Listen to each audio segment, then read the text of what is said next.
And now we are up for World of Warcraft. Please welcome Tom Chilton, Game Director of World of Warcraft Cataclysm, and Chris Robinson, Art Director, World of Warcraft Cataclysm. Hello everyone. So what we're going to be talking about today is our patch 4.3. As some or many of you may know, we are in the midst of playing the patch 4.2, Rage of the Firelands. And we have quite a few new things to announce for 4.3. And I'd like to summarize some of the content and features, and I'll get into some of those features in a little bit more detail. So to start with, we have the content that we can expect to have in 4.3. And that starts, of course, with the Deathwing raid. We're going to have an entirely new raid tier that will culminate with the Deathwing encounter. And that's really meaningful to players, of course, because Deathwing is the ultimate nemesis, the big enemy, of course, for the Cataclysm expansion. And I think as players would imagine, since it's probably, you could say that Deathwing's probably the most epic enemy we've ever seen to date, that we're going to have the most epic encounter we've ever seen to date. We'll be talking a lot more about that content detail on the website in coming months. But as a quick teaser, I think that a lot of you can imagine the idea of flying through the sky, fighting on Deathwing's back as part of the fight to bring him down and take him on in other phases. So there's a large number of different phases that are all part of the Deathwing fight, and in general, it's going to be super epic. To go along with that, to complement it, we have 3 new instances for 5-person instances, dungeons. And players will be able to go through those instances, and they all build up toward the raid encounter. In addition, we have the addition of the new Darkmoon Faire Island. We've completely redone the Darkmoon Faire event from scratch, so that players can go to an island that's kind of this creepy, spooky vibe to do all their Darkmoon Faire activities, including a whole bunch of different new activities. I think Chris Robinson mentioned in some of the interviews earlier today that we have one of those activities is Whack and Knoll. So anybody familiar with some of those types of games should get some entertainment out of that. And then of course we have the 3 primary new game systems that we're going to be talking about tonight. And that covers the transmogrification feature, the void storage, and then also the raid finder. So really more than anything else, what we're doing today is talking more in depth about those specific features. So the first one is the transmogrification. And what this is it's our way to address a problem that's been sort of growing in World of Warcraft for many years now. And the crux of that problem is that players want more ability to customize the look of their character. Over the years, as we've made the raid content more and more accessible, and a larger number of the players and the player base in general have been able to get into raiding and get really awesome looking epic gear, it has led to this situation where a lot of players that are experiencing the end game end up looking exactly the same as other characters of the same character class that are also experiencing the end game. So, let's pretend that I'm a warlock or something like that, and Chris is a warlock, and we're both doing raiding. And even though he's doing the heroic mode and I'm doing normal mode or whatever, we end up looking very similar to each other.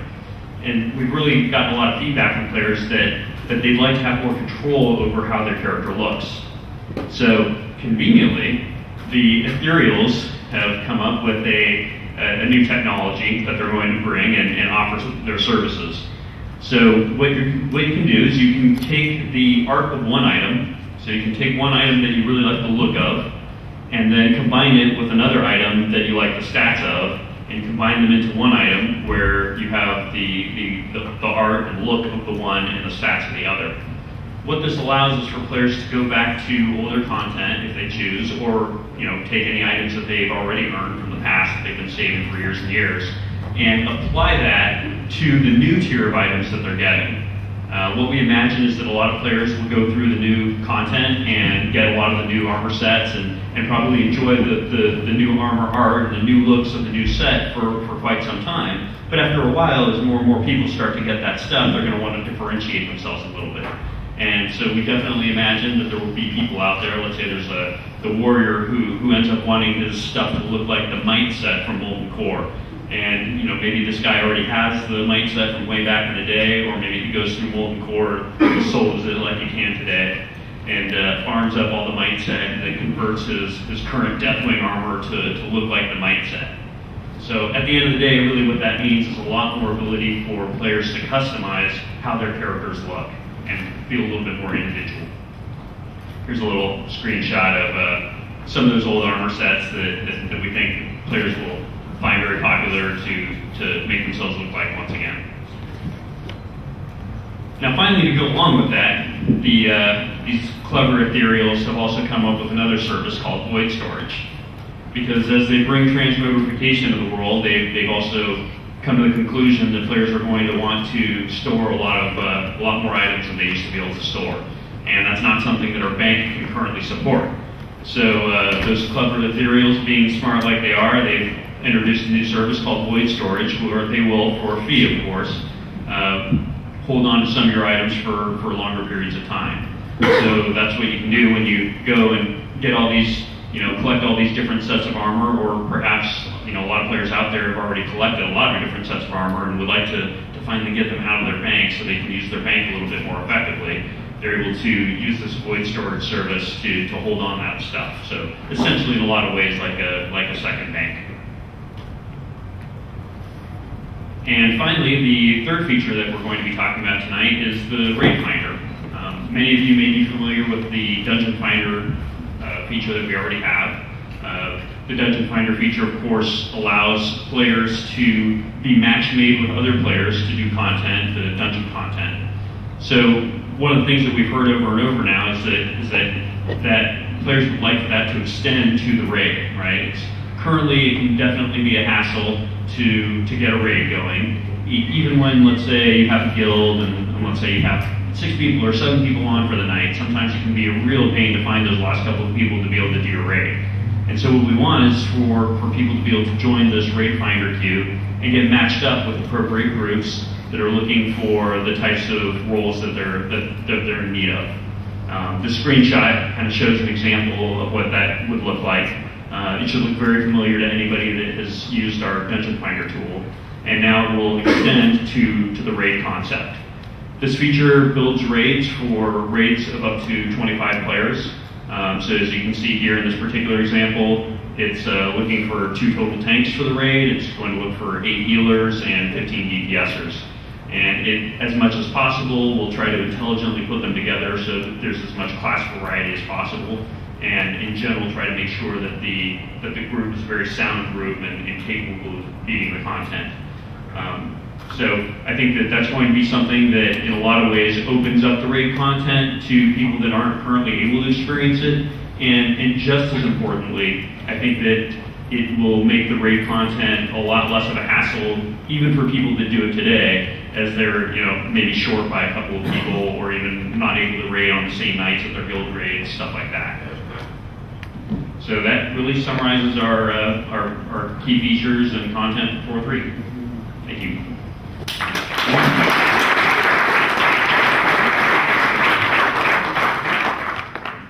Thank you, Tom.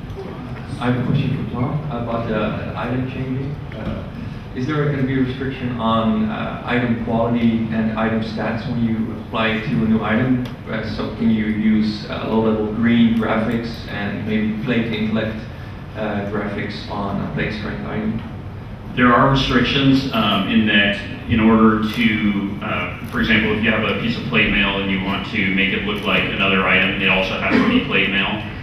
So there's a plate mail to plate mail, mail to mail, leather to leather, cloth to cloth requirement. And also it still respects any class restrictions. So if an item is, let's say it's Death Knight class specific, you wouldn't be able to apply that to a piece of armor for your warrior. And then finally, we also don't allow you to transmogrify things to look like a legendary item. Legendary items are always unique with their art. I have a question for Tom Chilton regarding the Raid Finder. Are you planning to restrict the rangefinder to the server, or it's going to go battle group wide? Because when it's on the server, it might actually help to form new guilds and let the players socialize more.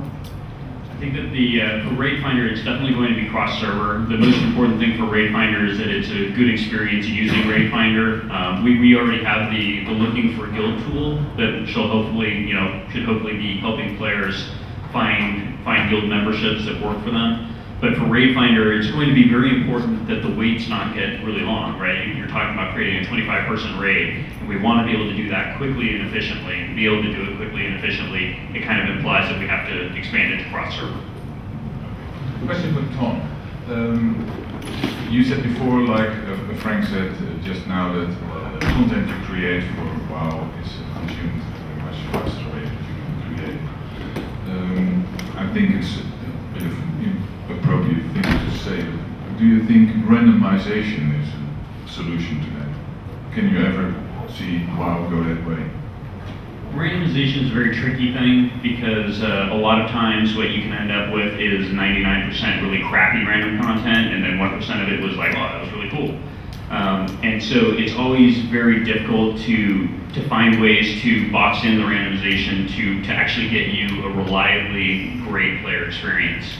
And that's not to say that that's never been done before, but in a game that is as large and complex as World of Warcraft, and the environments are as complex as they are, and all that kind of stuff, that can be very difficult to do. That being said, in one of the 5-person instances in patch 4.3, you get a random boss. So the bosses aren't always the exact same aren't always the exact same every time you go through it. So that's one form of randomization that we try to use to vary up the experience a little bit. But to get to the point where World of Warcraft has highly randomized content as a method to deliver content more quickly or with more longevity than we do right now, it's probably very difficult for us to do.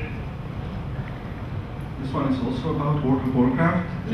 So with being able to change how your set looks, don't you think it might be confusing for some players? Because right now, if I see someone in certain type of gear in Battleground, I know whether it will be easy kill or not so much. And as you mentioned, you won't be...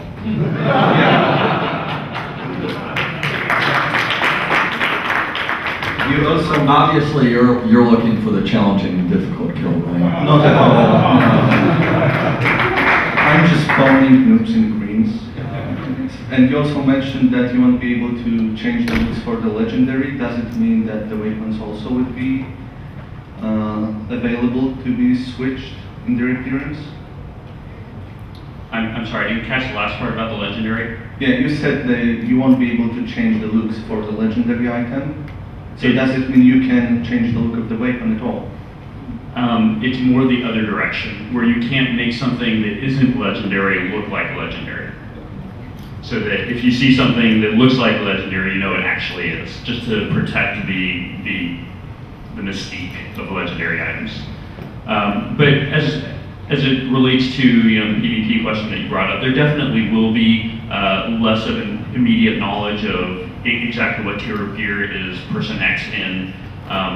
I think that what's important for us to do is to continue to refine the gameplay experience so that you don't have those huge disparities in matchups as much that really kind of hinge on that. I think in some ways the arena matchmaking system has been successful in that regard. When we switched over to the Gaussian distribution filter about a year and a half ago or so, in that you much more reliably get matchups that are appropriate for you, sort of regardless of gear. I know that when I play in the arena, for example, I don't pay that much attention to what gear they're in anymore, whereas I used to. That used to be a huge deal. In a battleground, I think it's interesting because there's a little bit more merit to the argument, but at the same time there's a little bit less in that, that could be somebody that's actually in really good gear that you didn't realize was in really good gear. To me, that doesn't bother me that much.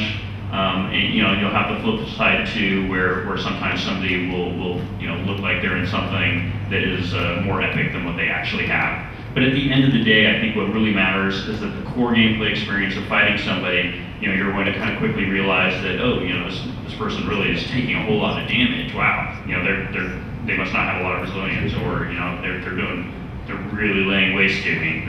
I guess they have good gear. At the end of the day, I don't think that your average player really makes those mental calculations before they get into a fight. Thank you. Thank you. There was a question. Hi. You guys earlier this month filed a trademark for Mists of Pandaria. Is that part of the new expansion or something else? And when will it be released? On internet rumors and speculation. That can't apply to anything. We have a lot of products going on, things like comic books. We've got all kinds of stuff. So we're not. We definitely are working on an expansion, but we're not talking about the details of it yet. Tom, a specific question about the armor changing. Were you allowed to change the look of a bind on equip armor piece so it's more that people will want to buy the item off the auction house because it looks better, so the price is higher, or will it bind to the character? That's still to be determined. I think that part of the problem with what you're describing, while it's a cool idea, is it would be very hard for somebody to know that it was an item that had its look changed. It may be something subtle in there that it says that it's been transmogrified, but there wouldn't be any, we don't, at least off the bat, we don't have the plans for players to be able to filter by items that have been transmogrified. So it might be kind of a hard way for players to discover that. But really, we would only disable that ability to use it on bind on equip if we imagine cases where it would cause problems for us. Like, for example, if it costed gold to untransmogrify something, which we actually don't currently plan to do, then it would potentially be a problem if somebody that bought it off the auction house, had a different look than they were expecting, and then they had to go and pay gold to change it back. That would be super annoying. But right now, we're planning to allow you to do it because we aren't aware of any problems with it. But that's possibly a restriction we would put into place if we end up discovering problems.